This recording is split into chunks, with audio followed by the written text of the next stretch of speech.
Defence सेक्टरचा एक असा stock जो 2000च्या प्राइस वरून थेट 1260 वरती आला आहे. आता डिफेन्स सेक्टर बूम मध्ये असताना देखील हा शेअर एवढा का पडतोय?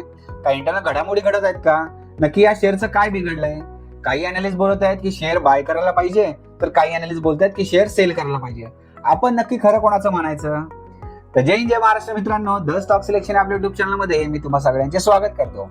जेथे आपण स्टॉक मार्केट संदर्भात ज्या काही अपडेट्स असतात, न्यूज असतात, त्याचं आपण सविस्तर विश्लेषण करतो, जेणेकरून आपला जो काही मराठी गुंतवणूकदार आहे, ट्रेडर आहे, त्यांच्या मनामध्ये असणारे स्टॉक संदर्भातले डाऊट्स आपल्या या व्हिडिओ मार्फत पूर्णपणे क्लिअर होत असतात. तर आपण चर्चा करत आहोत भारत डायनामिक्स या स्टॉक संदर्भामध्ये. तर बघा, कंपनीने रिसेंटली त्यांचे क्वार्टर 3चे रिझल्ट अनाऊन्स केलेले आहेत, ज्याच्यामध्ये कंपनीचा परफॉर्मन्स अतिशय खराब राहिलेला आपल्याला पाहायला मिळतोय.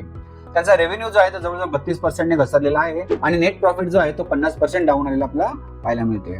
आता इथे आपण आकडेवारी जर बघायची झाली तर डिसेंबर 24 ला त्याचा सेल्स होता 832 करोडचा आणि या क्वार्टरमध्ये कमी होऊन झाला 567 करोडचा.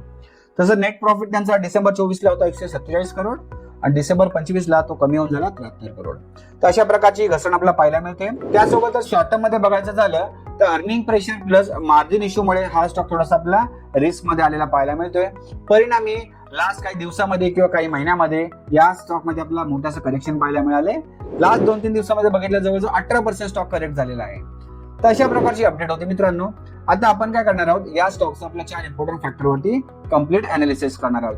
कारण मित्र, आपला मेहनतीचा पैसा असतो, कष्टाचा पैसा असतो. जेव्हा हा पैसा आपण एखाद्या स्टॉक मध्ये गुंतवणार असतो तेव्हा त्या स्टॉक संदर्भात डीपली माहिती घेणं ही आपली पहिली प्राथमिकता असली पाहिजे. तर मित्रांनो, तुम्ही आपल्या चॅनलवर नवीन असाल तर आपल्या चॅनल पहिले सबस्क्राईब करून घ्या आणि पुढे जाऊन तुम्हाला व्हिडिओ आवडली तर आपल्या व्हिडिओला लाईक देखील करा. तर याच्यामध्ये आपले जे 4 फॅक्टर्स आहेत त्यातला पहिला फॅक्टर आहे तो म्हणजे फंडामेंटल्स. याच्यामध्ये कंपनी फंडामेंटली स्ट्रॉंग आहे की वीक आहे ते आपल्याला समजतं. दुसरा व्हॅल्युएशन, म्हणजे आजच्या डेटला ज्या प्राइसला स्टॉक ट्रेड करतोय तो स्वस्त आहे की महाग आहे ते आपल्याला ह्याच्यातून समजतं. दुसरा फायनान्शियल, त्याच्यामध्ये आपण प्रॉफिट अँड लॉस शीट पाहतो, त्याच्यामध्ये कंपनीला सेल्स कशा प्रकारचा होतोय, कंपॅरेटिव्हली नेट प्रॉफिट कंपनीला होतोय का हे आपल्याला याच्यातून कळतं. आणि चौथं म्हणजे चार्ट, त्याच्यामध्ये चार्ट मोमेंटम कशा प्रकारचा तयार झालाय, पुढे सपोर्ट्स कुठे आहेत, रेसिस्टन्स कुठे आहेत, ही सगळी माहिती आपण या व्हिडिओमध्ये घेणार आहोत. त्यामुळे व्हिडिओ खूप इंटरेस्टिंग होणार आहे, तुम्ही शेवटपर्यंत नक्की बघा. तर फंडामेंटल मध्ये आपले 10 मॅट्रिक्स असतात जे तुम्हाला स्क्रीनवर दिसले असतील. त्याच्यामध्ये सेक्टर वाईज थोडेसे तुम्हाला चेंजेस झालेले पाहायला मिळतील. याच्यामध्ये आपण 1 ते 10ची रेटिंग देतो, ती शॉर्ट मध्ये तुम्हाला मी सांगतो कशी असेल.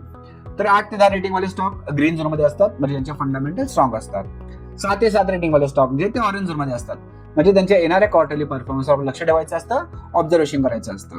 तिसरं ते म्हणजे 1 ते 5 रेटिंग वाले स्टॉक, हे स्टॉक रेड झोन मध्ये असतात कारण यांचे फंडामेंटल्स अतिशय वीक असतात, कमकुवत असतात आणि अशा स्टॉक पासून आपल्याला पूर्णपणे लांब राहायचं असतं. तर याच्यामध्ये सगळ्यात पहिला मेट्रिक आहे तो म्हणजे आरओसी, ज्याला आपण रिटर्न ऑन कॅपिटल एम्प्लॉयड असं म्हणतो. याच्यामध्ये कंपनीने टोटल कॅपिटल वापरून किती प्रमाणात प्रॉफिट कमवलं आहे ते आपल्याला समजतं. तो रेशो 15 किंवा त्यापेक्षा जास्त लागतो आणि ते आपल्याला 19.7 पाहायला मिळतो, त्यामुळे हा पॉईंट पॉझिटिव्ह होतोय. पुढे रिटर्न ऑन इक्विटी, म्हणजेच कंपनीने शेअरहोल्डर्स कडून घेतलेल्या पैशावर कंपनीने किती प्रमाणात प्रॉफिट कमवलं ते आपल्याला आता समजते. तो रेशो 12 किंवा त्यापेक्षा जास्त लागतो आणि ते आपल्याला 14.4 पाहायला मिळतोय, त्यामुळे हा पॉईंट पॉझिटिव्ह मध्ये जातोय. पुढे डेट टू इक्विटी, म्हणजे कर्जाचे प्रमाण, कंपनीवर तर कर्ज किती आहे ते आपल्याला समजते. तो रेशो 0.5 किंवा त्यापेक्षा कमी लागतो आणि ते आपल्याला 0 पाहायला मिळतो, म्हणजे कंपनी जवळजवळ डेट फ्री आहे, त्यामुळे हा पॉईंट पॉझिटिव्ह मध्ये जातोय. पुढे इंटरेस्ट कव्हरेज, म्हणजेच कंपनीची इंटरेस्ट भरायची कॅपॅसिटी किती आहे ते आपल्याला समजते.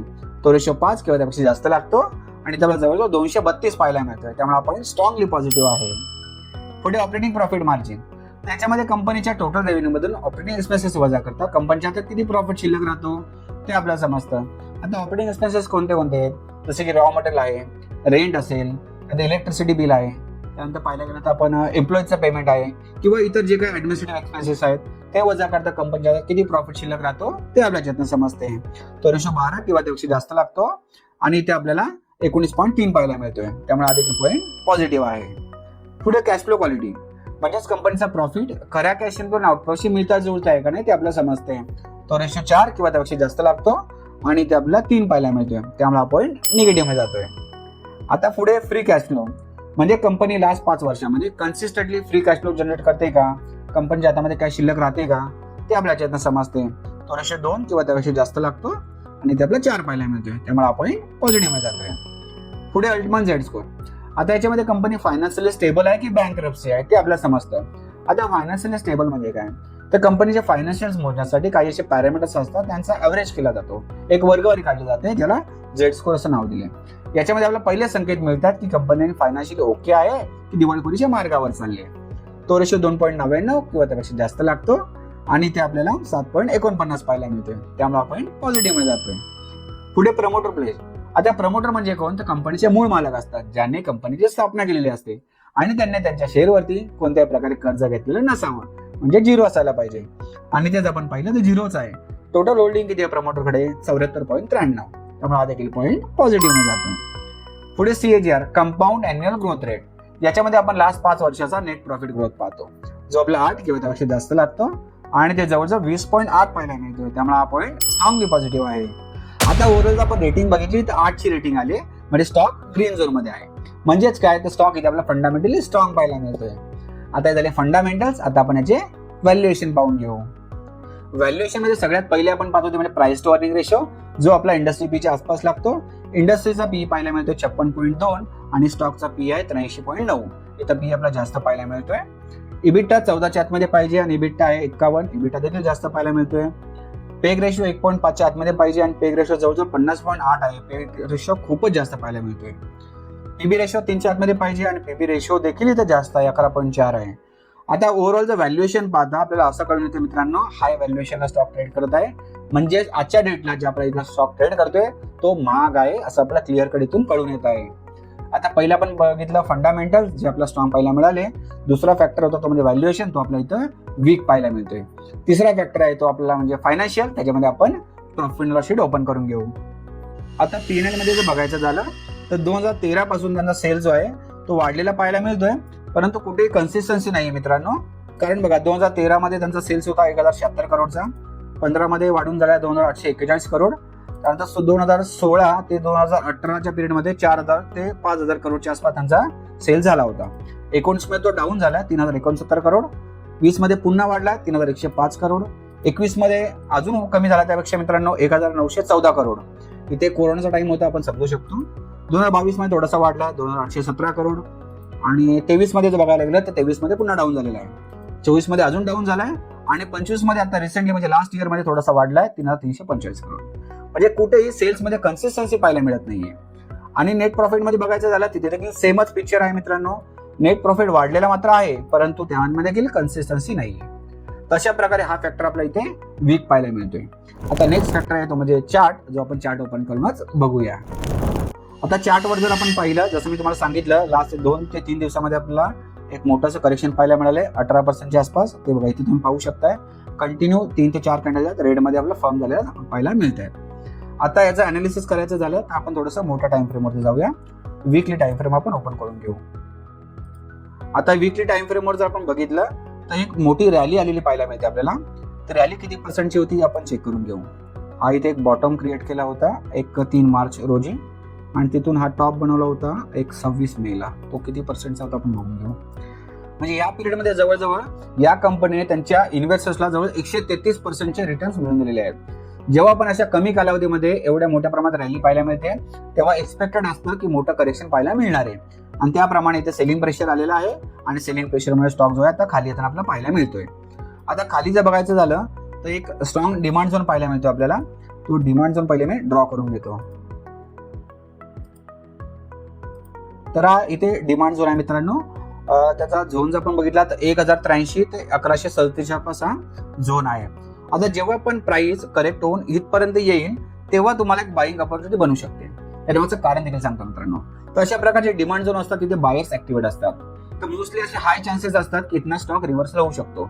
त्याच्यामुळे आपल्याला काय बघायचं असतं, जेव्हा पण या झोनमध्ये स्टॉक येईल, तुम्हाला एखादा बुलिश कॅन्डलस्टिक पॅटर्न तयार होताना मिळाला किंवा एखादं रिव्हर्सलची साईन मिळाली, कन्फर्मेशन मिळालं, तर नक्की तुम्ही इथे छोटी क्वांटिटी तुमच्या पोर्टफोलिओमध्ये तुम्ही ऍड करू शकता. आणि समजा हा झोन जो आहे तो ब्रेकडाऊन झाला, म्हणजेच सेलर्सने बायर्सला डॉमिनेट केलं, तर खाली नेक्स्ट सपोर्ट जो आहे तो आपल्या इथे एक स्ट्रॉंग सपोर्ट पाहायला मिळतोय एक 896च्या आसपास आणि त्यानंतर पुढचा सपोर्ट आहे तो इथे 774च्या आसपास. परंतु इथपर्यंत येण्याचे चान्सेस खूपच रेअरली पाहायला मिळत आहेत. जास्तीत जास्त या झोन पर्यंत स्टॉक येऊ शकतो आणि तो ब्रेक झाला तर खाली 896च्या आसपास एक चांगला सपोर्ट आहे, स्ट्रॉंग सपोर्ट आहे. आता ते कॅल्क्युलेट करायचं झालं तर किती पर्सेंट होतं बघा. या झोन पर्यंत म्हणजे 15 ते 16% स्टॉक करेक्ट होणं गरजेचं आहे. त्यानंतर नेक्स्ट सपोर्ट जर बघायला गेलं तर 30%च्या आसपास. म्हणजे एवढ्या प्रमाणामध्ये करेक्शन अजून आलं तर इथे तुम्ही नक्कीच एक बाईंग अपॉर्च्युनिटी शोधू शकता. सेकंड फॅक्टर वीक पाहायला मिळालाय. का तर हाय व्हॅल्युएशन आहे, म्हणजे स्टॉक महाग आहे. तेच इथे 25 ते 30% अजून करेक्शन झालं तर नक्की तुम्हाला स्वस्तामध्ये हा स्टॉक जो आहे तो मिळू शकतो, म्हणजे डिस्काउंट मध्ये मिळू शकतो. तर अशा प्रकारचा चार्ट आहे मित्रांनो. वरती जर आपल्याला रेसिस्टन्स बघायचे झाले तर पहिला रेसिस्टन्स पाहायला मिळतोय 1598, त्यानंतर पुढचा रेसिस्टन्स आहे 1736 च्या आसपास, आणि नेक्स्ट रेसिस्टन्स पाहायला मिळतोय आपल्याला 2019 च्या आसपास. तर अशा प्रकारचे सपोर्ट रेसिस्टन्स आहे मित्रांनो. आता डिपेंड करणार आहे की तुम्ही कोणत्या टाईपचे ट्रेडर आहात, तुम्ही अग्रेसिव्ह आहात की कन्झर्वेटिव्ह आहात, त्याच्या अकॉर्डिंग तुम्हाला तुमचा डिसिजन जो आहे तो घ्यायचा आहे. आता माझा जर इथे व्ह्यू सांगायचा झाला या स्टॉक संदर्भामध्ये, तर जेव्हा हा स्टॉक या झोन मध्ये येईल किंवा खाली सपोर्ट टाकला त्या आपल्या रडारवरती येईल, तेव्हाच फक्त आपण या स्टॉक मध्ये एंटर करणार आहोत. तोपर्यंत आपण फक्त वॉचची भूमिका घेणार आहोत. तर अशा प्रकारची माहिती होती मित्रांनो. व्हिडिओच्या सुरुवातीला हे करेक्शन का आलं त्याच्या मागची आपण काळजी जाणून घेतली. तर आपले 4 इम्पॉर्टंट फॅक्टर होते ते आपण बघितले. यातला पहिला आपला फंडामेंटल्स जो अतिशय स्ट्रॉंग पाहायला मिळाला. दुसरं व्हॅल्युएशन, तिथे आपला स्टॉक महाग पाहायला मिळाला होता. परंतु जर डिस्काउंटेड प्राइस वरती आपला स्टॉक मिळाला, एक 20 ते 25% करेक्शन अजून आलं तर नक्कीच हा आपण नंतर पॉझिटिव्ह मध्ये कन्सिडर करू शकतो. परंतु सध्या आपल्याला वीक मध्ये त्याला कन्सिडर करावं लागणार आहे. तिसरं ते म्हणजे फायनान्शियल, त्याच्यामध्ये बिझनेस तर वाढतोय परंतु कन्सिस्टंटली वाढत नाहीये, त्यामुळे हा फॅक्टर आपण वीक मध्ये कन्सिडर केलाय. चौथा फॅक्टर तो म्हणजे चार्ट. आता इथे आपला चार्ट एवढा पण चांगला पाहायला मिळत नाही आणि खराब देखील पाहायला मिळत नाही. आपण ठीकठाक बोलू शकतो. आपण फक्त एकच धरून चालणार आहोत की आपण फक्त हा स्टॉक वॉच लिस्टमध्ये ठेवणार आहोत. जेव्हा आपल्या रडारवरती येईल तेव्हाच फक्त आपण याच्यामध्ये एंटर करणार आहोत. तर अशा प्रकारची माहिती होती मित्रांनो. ज्या पद्धतीने मी तुम्हाला एक्सप्लेन केली, तुम्हाला आवडली असेल तर मला कमेंट करून नक्कीच सांगा. आणि आपल्या चॅनलवरती तुम्ही जर नवीन असाल तर आपल्या चॅनलला सबस्क्राईब करून घ्या आणि साईडला दिलेल्या बटनवरती प्रेस करा, म्हणजे बेल आयकॉन तुम्ही प्रेस करून घ्या. कारण की जेव्हा पण अशी नवीन व्हिडिओ तुमच्यासाठी आणू त्याचे अपडेट तुम्हाला वेळोवेळी मिळत राहतील आणि कोणती व्हिडिओ तुमच्याकडनं मिस होणार नाही. धन्यवाद.